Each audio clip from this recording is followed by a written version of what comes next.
Olá, bem-vindos mais uma vez ao canal Dr. Ricardo Esgura, um canal que fala a respeito de dentística, materiais dentários, odontologia em geral, né, trazendo sempre algum tema relevante aí da clínica diária para vocês.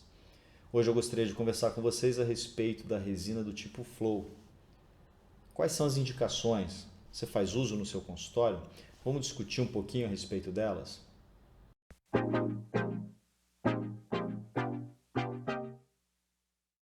Pois bem, vamos falar um pouco então a respeito disso, da resina Flow. A gente pode até, eu fiz uma divisão aqui, resina Flow convencional, a resina Flow que não tem nenhum tipo de especificação, que a gente compra na dental, e a resina Flow do tipo bulk. Você sabe quando usar a resina Flow? Qual o tipo de resina Flow que você usa? Qual a indicação? E por que eu trouxe esse tema para a gente discutir aqui? Eu reparei que existe uma confusão ainda muito grande para o clínico. Eu trabalho muito em graduação, né? Então, obviamente, eu trabalho muito mais junto com os alunos de último ano, que estão lá treinando, fazendo a clínica integrada. E para eles é uma confusão em relação a você ter uma cavidade maior e já poder usar uma resina do tipo flow convencional nessa cavidade grande, ou mesmo uma caixa proximal, em que você tem dificuldade de fazer a aplicação de uma resina convencional, uma resina de massa, e aí os alunos querem fazer o uso dessa resina proximal do tipo flow, e a gente sempre chama atenção a isso, fala, olha, não dá para usar em todas as indicações uma resina flow convencional, diferente se fosse do tipo bulk.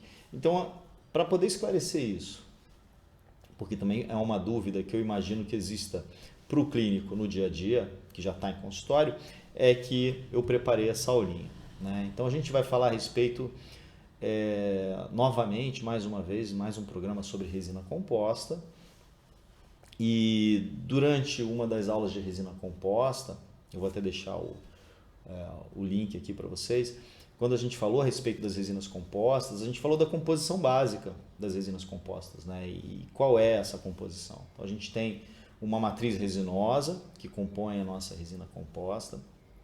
Essa matriz resinosa são os monômeros que vão se unir durante a polimerização, durante a fotoativação, né? Para fazer com que o material então realmente enrijeça, né? A presa, entre aspas, da nossa resina composta, que na verdade é a polimerização, é dada por essa matriz, o principal componente então da nossa resina composta. Então eu tenho uma matriz formada de monômeros, isso está bem explicado no outro vídeo que a gente fez, e esses monômeros podem ser monômeros à base de BGMA, TEG-DMA, UDMA, Bizema, tem uma variedade de monômeros com características um pouco diferentes. Dentro de qualquer resina composta, dentro dessa composição básica das resinas compostas, a gente também tem partículas de carga. São partículas de vidro que são o reforço da nossa resina composta. E essas partículas de carga elas vão se distribuir num volume variável, dependendo da marca, do tipo de resina, né? Mas nas resinas convencionais em massa, ou seja, naquelas que a gente tem na seringuinha, que a gente pega com a espátula, elas vão estar num volume, a maioria das resinas, né, de hoje em dia, num volume alto, algo em torno de 70%, 80% até em peso e 70% em volume. Enfim, a gente tem uma quantidade muito grande dessas partículas de carga, porque elas aumentam a resistência, elas alteram, elas acabam melhorando questões mecânicas da resina, coeficiente de expansão térmico também, elas ajustam a nossa resina em várias propriedades. E também vão ter uma influência em relação à contração de polimerização. Eu tenho também um silano, que é um agente de ligação que liga essa parte de vidro, né, essa partícula de vidro à matriz resinosa, para que tenha aderência então entre as partes formadoras do meu compósito, da minha resina composta. E fora isso eu tenho fotoiniciadores, corantes, né? O exemplo do fotoiniciador mais usado é a canforoquinona. Eu tenho os corantes, eu tenho uma série de outras coisas que vão compor ali a minha resina composta. Mas a composição básica é a matriz, carga e silano. Sendo que tanto a matriz quanto as partículas de carga, o vidro, tanto os polímeros quanto o vidro, eles vão determinar a viscosidade da minha resina, que é uma propriedade extremamente importante, né? Porque você vai preferir em determinadas situações trabalhar com uma resina com maior viscosidade, um pouco mais rígida, vamos dizer assim, e outras vezes você vai preferir trabalhar com resinas mais fluidas. Então são situações clínicas que pedem isso, né? Em determinados casos. Então a gente já tem, por conhecimento, o fabricante já sabe quais os monômeros são mais viscosos. IGMA, por exemplo, é um monômero bem viscoso. TEG-DMA é mais fluido. Então ele trabalha isso. E ele também trabalha o percentual de carga. Quanto mais carga, quanto mais partícula de vidro eu tenho dentro do meu material, menor a contração. Porque o vidro não entra na reação de polimerização, né? Ele não contrai, o vidro não vai se ligar a outras partículas, ele não vai sofrer aquela reação de polimerização. Então essas partículas de carga, além de servirem de reforço, também estão dando ali uma menor contração de polimerização para a minha resina, né? Baseado nisso, o fabricante consegue trabalhar resinas extremamente fluidas, que são chamadas pelo mercado de resinas flow, do tipo flow. Então são resinas que podem ter uma diminuição das partículas de carga de até 37%. Pode ficar apenas 30%, 37% de partículas de carga nesse tipo de resina. Para quê? Para que ela escoe. É uma resina fluida, deve escoar, né, para algumas situações clínicas. E o fabricante também pode trabalhar com monômeros mais fluidos. Existem monômeros que são naturalmente mais fluidos e vão resultar numa resina, então, de maior escoamento, né? Por isso mesmo, por serem resinas de alto escoamento, de fluidez, são apresentadas na forma de seringa, com ponteirinhas para você levar na cavidade, dependendo, é claro, da indicação, e a gente vai ver isso direitinho agora.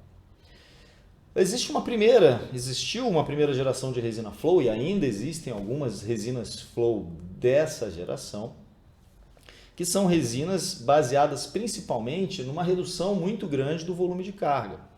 Então são aquelas resinas realmente que tem lá por volta de 30% a 40% de carga e uma matriz polimérica num percentual então muito mais alto, né? Essas resinas flow, essas primeiras resinas, ou essa primeira geração de resina flow, tem como característica uma altíssima contração de polimerização. Se a gente imaginar que tiramos bastante da carga, tiramos o vidro, eu tenho muito mais matriz, e ela, geralmente essa matriz resinosa, claro que vai sofrer a contração de polimerização quando da fotoativação. Então, são resinas de altíssima contração. Imagina eu colocar numa cavidade em que eu tenho um fator C desfavorável, e a gente vai deixar também, daqui a pouco eu vou deixar um linkzinho aí para a aula do fator C, se você não assistiu, assistir lá. O que acontece? Você vai ter, devido a essa altíssima contração, a possibilidade de microinfiltração, né? A resina soltar das paredes da cavidade, durante a contração ela puxar a camada adesiva, e aí você tem uma série de problemas advindos dessa característica que é inerente a todas as resinas de sofrer a contração de polimerização. Então, essas resinas de primeira geração, como eu disse, algumas marcas ainda mantêm essa característica, o fabricante diminuiu muito o percentual de carga, eles servem apenas para selar fissura, né? Então são aqueles selantes resinosos que a gente aplica, selando as fissuras oclusais, cicatrículas e fissuras oclusais dos pacientes. Um uso extremamente limitado. Então essa resina flow, ela vai servir para poucas coisas dentro do seu consultório. Dentro da dentística, por exemplo, essa é a aplicação dela. Agora, a contração de polimerização do material, quando eu tenho, como eu tenho uma contração para o centro da cavidade, se você imaginar que você pegou uma resina dessa de primeira geração e colocou, por exemplo, uma cavidade de classe 1, a chance de microinfiltração marginal é muito grande. A chance de uma infiltração por baixo, por exemplo, eu só tinha lá uma resina flow qualquer no meu consultório, coloquei numa caixa proximal, pela facilidade de acesso, numa classe 2, e tá bom, preenchi lá mais fácil. Você vai ter o grande problema que ela vai sofrer uma grande contração de polimerização, vai gerar muita tensão na parede, você vai ter um vão por baixo da sua restauração ali na caixa proximal e depois você tem a infiltração, né? Então a gente tem que estar bastante atento a essas questões relativas à contração de um material que tenha poucas partículas de carga. Pensando nisso, alguns fabricantes, não todos, alguns fabricantes começaram a trabalhar com outra geração de resina flow, contendo maior percentual de carga, então aumentando para 50%, 60% de volume de carga dentro da própria resina, às vezes até um pouco mais. Apesar de ser flow, ela já tem um percentual maior de carga, porém ela vai apresentar, provavelmente o que o fabricante faz é mudar também o tipo de monômero, ele usa monômeros mais fluidos que favorecem então uma maior fluidez do material, né? Esse tipo de material de segunda geração de resina flow já pode ser usado em restaurações minimamente invasivas, então restaurações muito pequenininhas, eventualmente de classe 2, né? Que seja realmente uma cavidade muito pequena. Abfrações, lesões, então lesões cervicais não cariosas que têm um baixo fator C, porque tem poucas paredes, né? Então no caso da abfração, que a gente tem aquelas lesões tanto em forma de cunha, também como às vezes associado à erosão, em que a gente tem também em forma de pires, né? Você tem poucas paredes, eventualmente não tem problema você colocar uma resina num volume maior, porque o fator de configuração cavitária, o fator C, é muito baixo. De qualquer forma, mesmo tendo maior volume de carga, ainda é contraindicado esse tipo de resina, aliás, de todas as resinas do tipo flow, para a gente em regiões de desgaste oclusal, que desgasta muito fácil, né? Muito rapidamente. Bom, e aí o que eu sempre conversando com os alunos eu falo? A gente tem a opção hoje em dia de algo muito melhor. A gente tem as resinas do tipo bulk. Então a gente pode trabalhar com uma resina flow em volumes grandes, desde que a gente tenha uma resina flow desse tipo aqui, né?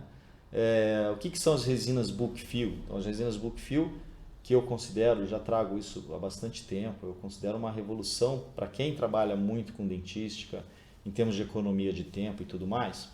A gente tem moduladores de contração de polimerização que diminuem a tensão que essa resina faz durante a contração de polimerização. Então, esses moduladores que agem dentro da resina bulk, eles são como se fossem porções flexíveis, elásticas lá do nosso material, que fazem com que o nosso material até sofra uma pequena distorção, mas ele não solte, ele não consiga ter força para puxar das paredes o adesivo durante a contração de polimerização. E por conta disso, a gente tem menos chance de microinfiltração, né? E a gente pode usar em maior volumes, inclusive em fatores C desfavoráveis, fatores de configuração cavitária desfavoráveis. Já temos um tempo do uso de resina bulk, ainda mais resina bulk flow, que foi a primeira desenvolvida.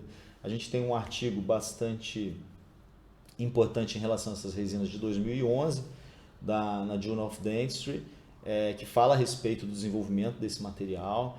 E desde então a gente tem 11 anos de testes clínicos com resina bulk flow, né? E aí a gente ampliou as indicações daquelas resinas flow tradicionais, convencionais, e que apresentam o problema de, durante a contração de polimerização, que é muito grande, causarem muita tensão nas paredes da restauração, né? Então, se você pensa numa resina convencional sendo usada, por exemplo, no fundo de uma cavidade de classe 2, durante a contração ela pode sofrer uma contração tão grande que gere um vão no fundo da sua cavidade proximal. Com a resina bulk fill, isso não vai acontecer, né? Porque a tensão que ela exerce nas paredes não é suficiente para abrir esse vão no fundo ou nas paredes da restauração, tá? Então isso para a gente facilita muito durante o nosso trabalho, durante a confecção das nossas restaurações. Então a gente tem um material com muito mais indicação, quando a gente usa uma resina flow do tipo bulk fill, eu posso fazer, por exemplo, uma base para grandes restaurações. Eu posso fazer o uso, por exemplo, na necessidade, eu não me preocupo com o fator de configuração cavitária, então a gente pode trabalhar em classe 1 tranquilamente, que é um dos piores fatores cavitários, né? Caixas proximais, coisas que a gente não faria com a resina bulk, com a resina flow tradicional, né? Esse tipo de resina bulk flow também não pode ficar em região oclusal, tá? Porque a gente tem um desgaste muito acentuado, ela ainda é uma resina com pouca carga, em comparação com as resinas de massa, e tem um desgaste acentuado, não é indicado, né? Para isso, para as regiões oclusais, a gente tem a opção de usar uma resina convencional, ou mesmo uma resina bulk, porém na apresentação na forma de massa. Tá? As profundidades de polimerização é uma outra coisa que a gente deve ter bastante atenção. Apesar da resina bulk poder ser aplicada, a flow, em cavidades muito grandes, de uma vez só, tocando em todas as paredes, sem problema, a gente não deve esquecer que existe uma questão da profundidade de polimerização, do quanto que eu preciso ter de espessura para que a luz que eu estou aplicando durante a polimerização chegue no fundo da cavidade. E alguns trabalhos mais recentes que eu pude acompanhar, eu vi que isso é muito dependente de marca para marca. E que a gente não deveria, vamos dizer assim, de uma forma até preventiva, ultrapassar muito esse limite aqui de 3,5 mm de profundidade. Então, se necessário for, você reaplica ou você faz uso de outra resina por cima. Mas cuidado com profundidades acima dessa medida de 3,5, porque dependendo da marca eu posso não ter uma fotopolimerização adequada lá embaixo, né? Então eu posso ter uma resina que não foi completamente polimerizada, isso a gente não quer, né? Então um uso bastante frequente que eu faço de resina bulk fill flow nas cavidades proximais, realmente a gente tem dificuldade de trabalhar com técnica incremental nessas caixinhas proximais, né? Em que a gente deve colocar a resina ali, imagina numa técnica convencional, usando uma espátula que às vezes nem entra dentro de uma caixinha proximal, onde você fez a remoção do tecido cariado, né? Obviamente que tem a matriz aqui durante a restauração, você poder fazer um preenchimento elevando aquela gengival até a altura da pulpar aqui, já te adianta bastante o seu tratamento, que depois você complementa com resinas convencionais em massa ou com resinas bulk em massa, né? Então nessas cavidades proximais é fantástico poder saber que a gente tem resinas do tipo flow bulk para trabalhar um volume um pouco maior de uma vez só, tocando em todas as paredes. Às vezes logo após o tratamento endodôntico, onde você tem grandes destruições coronárias, você precisa restaurar o dente de forma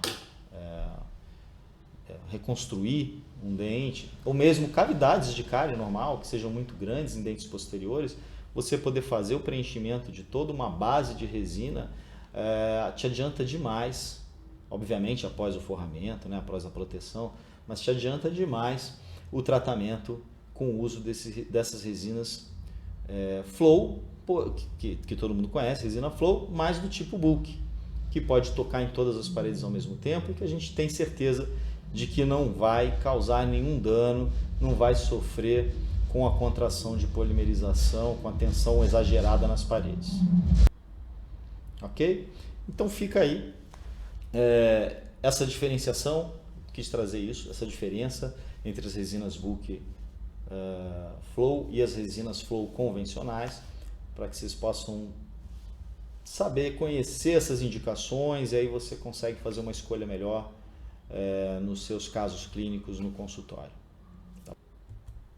Bom, para terminar, gostaria de deixar um convite para vocês que visitem minha página rsguracursos.com, onde eu tenho cursos online a respeito de pinos de fibra, estratégias de cimentação, cerâmicas, e minha página no Instagram falo a respeito dos cursos presenciais.